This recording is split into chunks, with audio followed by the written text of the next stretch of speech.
Bonjour à tous, j'espère que vous allez bien. Alors pour ma part, je suis absolument aux anges de pouvoir vous retrouver aujourd'hui et de pouvoir vous filmer cette vidéo. Je pense que vous allez très vite comprendre pourquoi, mais si vous avez un peu visionné mes dernières vidéos, vous savez que j'ai eu un énorme coup de cœur pour ce rouge à lèvres Natasha Denona dans la teinte Iana qui fait partie de la gamme I Need a Nude. Je vous l'ai déjà dit, mais ça a été l'un de mes plus gros coups de cœur en matière de rouge à lèvres cette année. J'ai été absolument subjuguée par la texture, le rendu de ce rouge à lèvres, mais aussi la gamme de teintes qui est proposée. Et en fait, dans ma dernière vidéo Wishlist, je vous disais que j'aimais tellement ce rouge à lèvres que j'adorerais pouvoir vous proposer une vidéo dédiée à propos de cette gamme, vous montrer toutes les couleurs portées, les swatchs, etc. Et du coup, je pense que vous l'aurez compris, mais c'est exactement ce que je vais pouvoir vous proposer aujourd'hui, et ce, grâce à l'équipe du site Look Fantastic. Mes chouchous, merci beaucoup, merci mille fois à eux, parce qu'en fait, suite du coup à ma vidéo Wishlist, et bien en fait ils m'ont envoyé toutes les teintes qu'il me manquait dans cette collection pour pouvoir vous proposer une vidéo dédiée. Je leur avais dit que j'avais vraiment envie de le faire et ils m'ont envoyé ça, et du coup merci mille fois, je suis trop contente parce que, eh bien vous allez le voir, mais il y a une tripotée de teintes dans cette gamme, et aujourd'hui je vais essayer d'être à la hauteur, de vous proposer la vidéo la plus complète possible pour que vous puissiez à votre tour découvrir cette gamme si jamais elle vous tente. Du coup évidemment toute cette gamme de rouge à lèvres et toutes les teintes que je vais vous proposer sont disponibles sur Look Fantastic, je vous laisserai bien sûr le lien ci-dessous en barre d'infos, et merci encore mille fois à l'équipe parce que c'est juste trop cool. Je suis trop contente en fait de pouvoir partager ça avec vous, et ça ce n'est qu'un échantillon de ce dont on va parler aujourd'hui. Donc juste avant de passer au swatch, je vais vous dire quelques mots à propos de ce rouge à lèvres. Pourquoi est-ce que j'ai eu un coup de cœur? Pourquoi est-ce que je l'aime autant? Et ensuite, je vais vous montrer tout ça. Je vais mettre mes lèvres à rude épreuve, mais quoique vu la formule, vous allez le voir dans les séquences que j'ai pu filmer, mes lèvres n'ont même pas souffert tant que ça, sachant que en fait ce rouge à lèvres est parfait. Donc du coup, malgré le démaquillage, remaquillage, démaquillage, etc., c'était pas si pire. Alors je vais tout d'abord vous faire un zoom sur ce rouge à lèvres en tant que tel. Je trouve qu'il est tout à fait smart en fait. C'est un écrin qui est assez classique mais qui est élégant, qui fonctionne bien. On est sur un packaging assez épais, blanc, avec du coup le nom de la marque. En dessous on a une pastille qui malheureusement n'est pas colorée. Sur le packaging extérieur elle est colorée, et sur l'étiquette en dessous du rouge à lèvres elle ne l'est pas. J'aurais préféré qu'elle le soit parce que ça aurait été plus pratique de retrouver les couleurs qu'on apprécie, surtout si on craque pour plusieurs teintes. Bon après c'est un détail, on est d'accord. Et ensuite lorsqu'on l'ouvre on a un effet métallique, donc complètement rose, qui est hyper joli, et le raisin est tout à fait classique avec une forme un peu de goutte. Alors comme je vous le disais, la particularité de cette gamme c'est évidemment de se concentrer sur le nude, mais pas le nude comme on l'entend juste uniquement beige. C'est une gamme qui propose des nudes avec plein de sous-tons différents, plein d'intensités différentes, pour ne pas seulement convenir aux lèvres roses en fait. Ce sont des rouges à lèvres qui vont pouvoir sublimer n'importe quelle carnation, tant que vous trouvez évidemment la couleur qui est faite pour vous, et c'est pour ça que j'espère que ma vidéo va vous aider aujourd'hui. En termes de texture et de rendu, je dirais qu'on est sur un rouge à lèvres qui est crémeux, au fini semi-mat, c'est-à-dire que le fini tend vers le mat sans pour autant posséder ce côté un peu cartonneux des rouges à lèvres mat qui peut être très désagréable, assez inconfortable et tirailler les lèvres.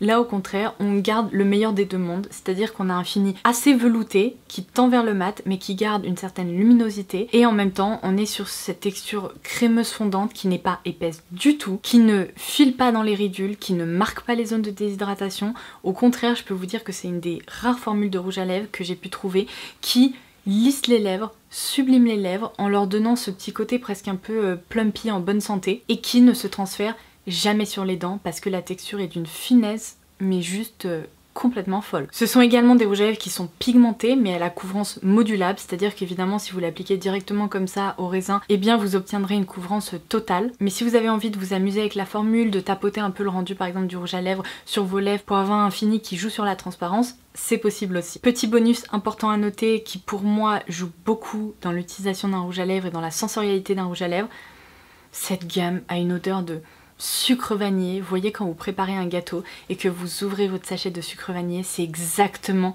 le parfum qui se dégage de ces rouges à lèvres. C'est divin, c'est pas trop entêtant, c'est pas trop marqué, mais en même temps quand on l'approche de la bouche, on a de légers effluves qui remontent comme ça et on se dit ils sont délicieux quoi. Ils sentent aussi bons qu'ils sont beaux. Vous voyez ce que je veux dire?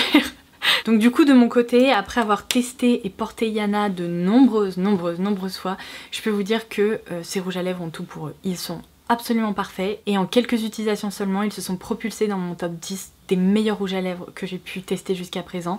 Ils sont incroyables. Et sincèrement, aujourd'hui, si je devais trouver ne serait-ce qu'un point négatif, j'arriverais même pas à en trouver. Je les trouve parfait de A à Z. Du coup, tout ce que je peux vous dire, c'est que si comme moi vous appréciez le nude et que vous aimez aussi jouer avec différents nudes, il faut absolument que vous penchiez sur cette gamme parce que je trouve qu'on n'en entend pas assez parler et qu'elle a absolument tout pour elle. Mais vraiment tout pour elle. Voilà, ce sont devenus mes rouges à lèvres préférés en fait, ou en tout cas ils font partie de mes rouges à lèvres préférés. Donc ceci étant dit, je pense que vous êtes venus pour ça. On va maintenant passer à tous les swatchs et je vais vous montrer le rendu de tous ces rouges à lèvres. Donc écoutez, c'est parti, on passe tout de suite au swatch. Je commence donc ces séquences de swatch avec la teinte 2B qui s'appelle Lyron, qui est un nude un peu muté puisqu'il s'agit ici d'un beige au sous-ton assez pêche orangé. C'est pour moi un peu le genre de nude à l'américaine qu'on retrouve peut-être de façon un peu plus commune, même si il est quand même un peu plus soutenu. On a ensuite la teinte 3B Sammy qui est vraiment sublime. C'est un nude moyen avec des sous-tons un peu noisettes, un peu caramélisés. On a ensuite la teinte 4B Naya qui commence à taper vers des nudes beaucoup plus soutenus. Alors évidemment sur ma peau claire, bon bah c'est un nude qui va ressortir presque un peu brun, noisette, chocolat au lait. Mais comme je vous le disais, sur des peaux métisses, noires, etc. là on commence à toucher à des nudes qui sont un peu des couleurs de lèvres naturelles. Ensuite on a la teinte 5B Natty. Alors ici, pour ma peau claire, encore une fois, on est sur une teinte hyper vampy. Je peux la porter bien sûr, mais ça va pas du tout me donner un air nude. Dans cette teinte qui est plutôt brune, je peux remarquer de très très légers sous-tons un peu prunes. Tandis que dans la teinte 6B Lala, on est sur un vrai brun qui a plus tendance à tirer vers le marron, brun, chocolaté, noir plutôt que vers le prune. Comme vous pouvez le voir, là on est vraiment monté en intensité et en termes de pigments foncés. Je vais maintenant passer à la teinte numéro 11B. Vous voyez, il y a vraiment un trou entre la teinte 6 et la teinte 11. Donc ça laisse un peu des possibilités pour la marque, mais à partir de la teinte 11, on va vraiment passer à cette déclinaison de nude comme on l'entend, c'est-à-dire qui reste des couleurs plus portable même pour les peaux claires. Donc c'est parti. La teinte 11 NB s'appelle Natasha. Donc Natasha est un nude un peu moins orangé que le Lyron que je vous ai présenté au début des swatchs. On a ensuite la teinte 12 NB Michelle qui est un nude vraiment sublime avec des sous-tons légèrement pêche. Ensuite on a la teinte 13 NB Allison qui cette fois-ci se situe un peu entre le nude pêche plus soutenu et le brick. La teinte 14 NB Judith qui cette fois-ci est beaucoup plus neutre, beaucoup plus beige.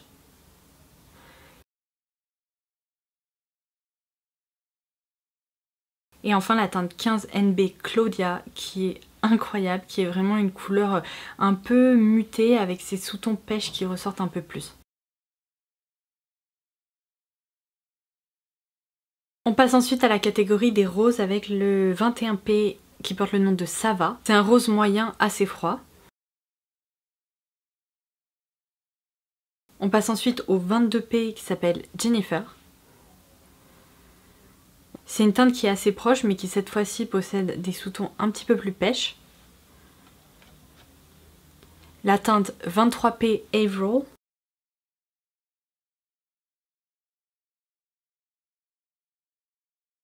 Et cette fois-ci un peu plus prononcée et tire un peu plus vers le mauve ou le bois de rose. La teinte 31 NP Béatrice plaira beaucoup à celles qui aiment les nudes. Il s'agit d'un nude rosé. La teinte 32 NP Susanna, c'est celle donc que je portais dans cette vidéo. C'est vraiment un pêche pastel assez doux mais qui ne donne pas un air cadavérique. L'avant-dernière teinte de cette collection c'est les 33 NP Noah. On est sur une jolie couleur presque un peu automnale avec un côté presque un peu noisette.